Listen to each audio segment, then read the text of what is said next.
વાપીમાં વરસાદને લઈને જ્યાં જુઓ ત્યાં ખાડા જ ખાડા જોવા મળી રહ્યા છે। 2 થી 4 કલાકના સામાન્ય વરસાદે જ મ્યુનિસિપલ વહીવટીતંત્રને ખુલ્લું પાડી દીધું છે। સર્વત્ર પાણી, લગભગ તમામ રસ્તાઓ બંધ થઈ ગયા છે। કેટલાક વાહન ચાલકો અકસ્માતનો ભોગ પણ બની રહ્યા છે।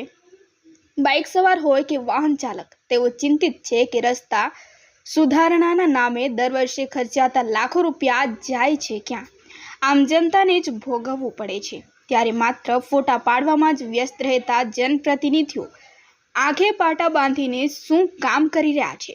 નાળાઓની સફાઈ છતાં પાણી ભરાઈ જવાની સ્થિતિ કોઈનાથી છુપી નથી। દર વરસાદે રસ્તાની હાલત બદતર બની જાય છે, છતાં કોઈક નક્કર પગલાં કેમ નથી લેવામાં આવતા? હવે લોકો એવું પણ કહેવા લાગ્યા છે કે રોડ કોન્ટ્રાક્ટરોએ બનાવેલા રોડ ચલે તો ચાંદ તક, નહીં તો શામ તક જેવી ઘટના બને છે, જેની કોઈ ગેરંટી કે વોરંટી નથી હોતી। રાજકારણીઓ, કોન્ટ્રાક્ટરો, દલાલો તેમની તિજોરી ભરી રહ્યા છે। અહીં જનતા હેરાન પરેશાન છે, પણ અપના કામ ભાડ में જાય જનતા એવી ભીતિ સેવાઈ રહી છે।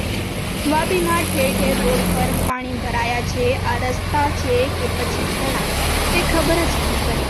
તંત્ર આ ખાડા અને મોડા પર આંગળી મૂકીને ચૂપ